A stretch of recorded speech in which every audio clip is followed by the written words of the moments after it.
Hello दोस्तों, आप सभी को नमस्ते और हमारे यूट्यूब चैनल यात्रा इस पर आप सभी का स्वागत है। तो अभी हम क्या कर रहे हैं कि लगातार करंट अफेयर का एक सीरीज चला रहे हैं। लगातार बिहार स्पेशल करंट अफेयर देख रहे हैं। तो बिहार स्पेशल हम करंट अफेयर देख रहे हैं। उसमें क्या करें कि मुख्य रूप से हमारा टारगेट क्या है कि अभी 71वीं बीपीएससी है, साथ में एईडीओ का जो पेपर है, एईडीओ का आप देखेंगे पेपर है, और बिहार जो अभी एएसओ का पेपर होने वाला है। तो उसके सभी में क्या होता है कि बिहार करंट अफेयर पूछा जाता है, और सारे एग्जाम में करंट अफेयर की काफ़ी महत्वपूर्ण भूमिका होती है। देखेंगे कि सलेक्शन के लिए काफ़ी महत्वपूर्ण भूमिका करंट अफेयर की होती है। इसलिए हमारा सीरीज़ है कि हम तेज़ गति से करंट अफेयर की तैयारी करवा रहे हैं। तो चलिए देखते हैं हमारा अभी क्या है कि हम इसमें अगस्त महीना 2024 का करंट अफेयर देखेंगे, और स्पीड गति से देखेंगे। हम एक्सप्लेनेशन नहीं करेंगे क्योंकि एक्सप्लेनेशन करने के लिए टाइम कम है। तो हम यहाँ सिर्फ एक्सप्लेन नहीं करके सीधा सीधा जो भी करंट अफेयर घटना में है उसको हम डिबेट करेंगे, चर्चा करेंगे। तो चलिए देखते हैं पहला प्रश्न क्या है। पहला प्रश्न है कि 3 से 5 अगस्त 2024 को मखाना महोत्सव का आयोजन कहाँ किया है? तो ज्ञान भवन पटना में किया गया है। तो मखाना महोत्सव का आयोजन कहाँ किया है? ज्ञान भवन पटना में किया गया है। तो आप देखेंगे कि मखाना जो उत्पादन होता है पूरे इंडिया का 85%, आप इसको याद रखेंगे, पूरे भारत का 85% मखाना जो है बिहार में उत्पादन होता है। और वर्ल्ड वाइड भी देखें, अगर पूरे विश्व का लगभग देखेंगे तो 70 से 80% मखाना भी बिहार के अंदर पैदा लेता है। और मखाना मुख्य रूप से किस क्षेत्र में उगाया जाता है? तो मिथिला के क्षेत्र में उगाया जाता है। तो आप इसको भी याद रखेंगे, मिथिला क्षेत्र में मखाना का उत्पादन किया जाता है, आप इसको याद रखेंगे। साथ में ये भी याद रखेंगे कि जो मखाना है इसको जीआई टैग 2022 के अंदर दिया गया था। तो ये भी याद रखेंगे, जीआई टैग प्राप्त वस्तु है। चलिए देखते हैं अगला प्रश्न क्या। अगला प्रश्न है कि जो नीति आयोग के अटल इनोवेशन मिशन के अंतर्गत बिहार के कितने छात्र का चयन हुआ है? तो 4 छात्र हैं। नाम देख लेते हैं, ऋषु कुमार, रवि कुमार, प्रवीण कुमार और राकेश कुमार। तो एक चीज़ यहाँ याद रखेंगे, अटल इनोवेशन मिशन। आप देखेंगे कि यूपीएससी 2016 के पेपर में पूछा गया था सीधा कि अटल इनोवेशन जो मिशन है वो किसके द्वारा संचालित है? तो देखेंगे कि नीति आयोग के द्वारा, आप इसको याद रखेंगे, नीति आयोग के द्वारा संचालित है। चलिए देखते हैं अगला प्रश्न क्या। अगला प्रश्न 3 अगस्त 2024 को कहाँ में, मतलब किस स्थान में मुख्यमंत्री नीतीश कुमार ने काकोला जलप्रपात के पर्यटन सुविधाओं का लोकार्पण किया? तो देखेंगे कि नालंदा। तो आपसे सवाल है कि काकोला जलप्रपात जो जलप्रपात है वो कहाँ है? नालंदा जिला में, आप इसको याद रखेंगे। साथ में नीतीश कुमार द्वारा जो हमारे माननीय मुख्यमंत्री नीतीश कुमार जी द्वारा क्या किया है? पर्यटकीय सुविधाओं का लोकार्पण किया गया है। तो आप इसको याद रखेंगे। चलिए देखते हैं अगला प्रश्न है। अगला प्रश्न है कि बिहार का सबसे सुपर कंप्यूटर परम बुद्ध है, जो सबसे सुपर कंप्यूटर है परम बुद्ध को किसने तैयार किया है? तो पटना के अंदर स्थित जो है सीडेक है। तो पटना के अंदर जो स्थित सीडेक है उसके द्वारा निर्मित किया गया है।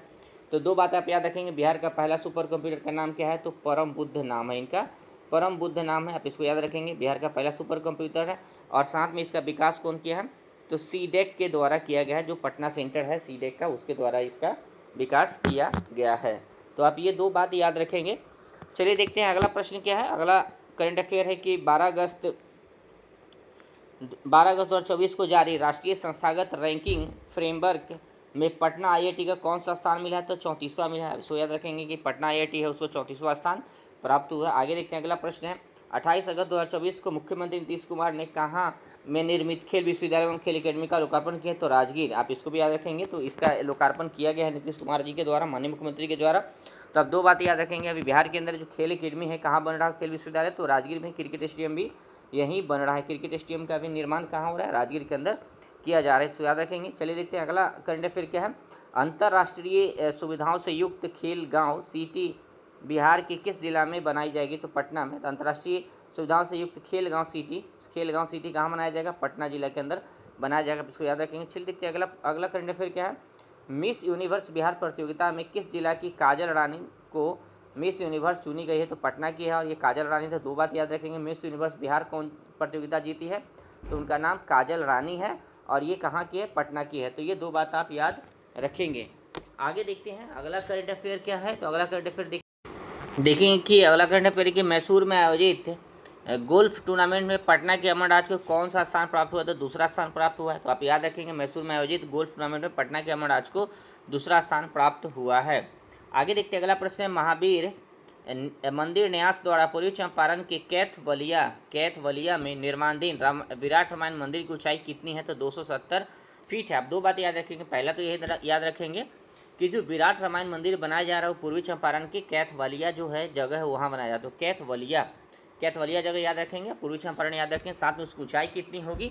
तो देखेंगे कि 270 फीट इसकी ऊंचाई होगी। अगला प्रश्न देखते हैं। अगला प्रश्न है, अगला करंट अफेयर है कि 14 अगस्त 2024 को पद्मश्री गोदावरी दत्त का निधन हो गया, वह किस लिए प्रसिद्ध है? मधुबनी पेंटिंग के लिए। तो इनको पद्मश्री पुरस्कार मिला हुआ था, किनको?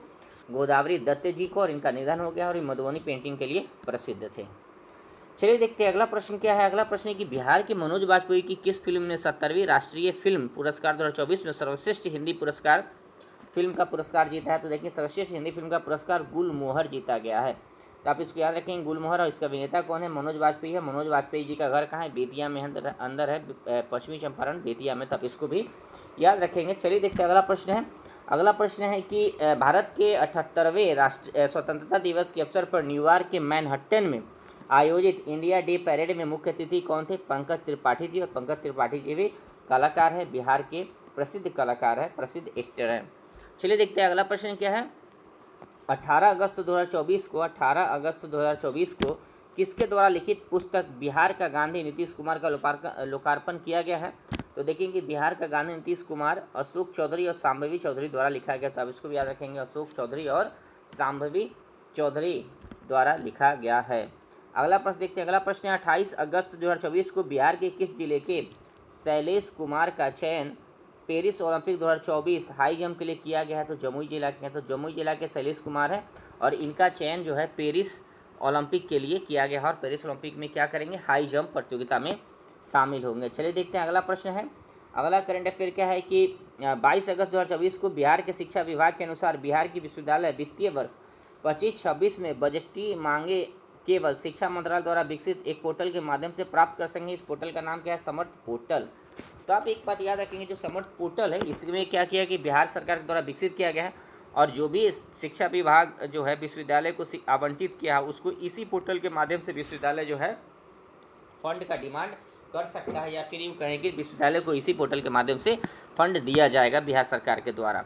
चलिए देखते हैं अगला प्रश्न है। 15 अगस्त 2024 को स्वतंत्रता दिवस के अवसर पर बिहार के पटना के गांधी मैदान में निकाली गई झांकियों में प्रथम पुरस्कार कौन प्राप्त किया? तो बिहार शिक्षा परिषद। तो इसको भी याद रखेंगे, बिहार शिक्षा परिषद के द्वारा जो है पहला स्थान झांकियों में प्राप्त हुआ है, जो पटना के गांधी मैदान में निकाला गया था। तो अब इसको याद रखेंगे। चलिए देखते हैं अगला प्रश्न क्या है।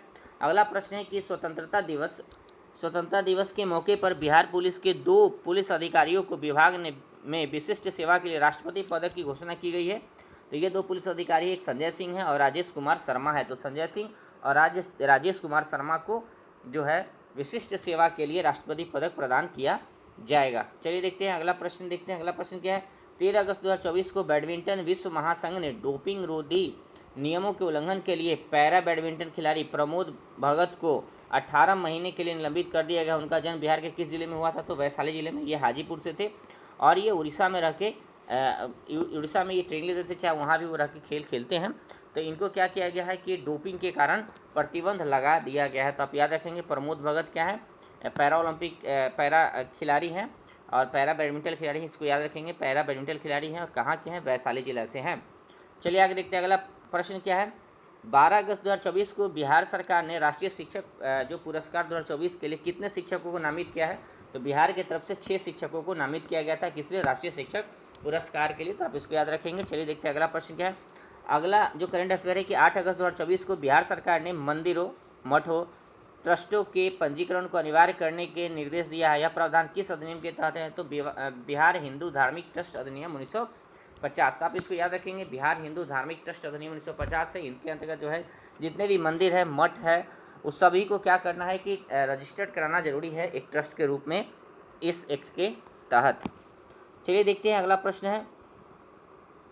अगला जो करंट अफेयर है कि 1 से 3 अगस्त 2024 तक केंद्रीय जो संस्कृति मंत्रालय द्वारा नई दिल्ली स्थित भारत मंडपम में युगीन भारत संग्रहालय पर 3 दिवसीय राज्य संग्रहालय सम्मेलन का आयोजन किया गया। इस सम्मेलन में बिहार को किस पुरस्कार से सम्मानित किया गया था? पूर्वी क्षेत्र में सर्वश्रेष्ठ प्रस्तुति पुरस्कार से।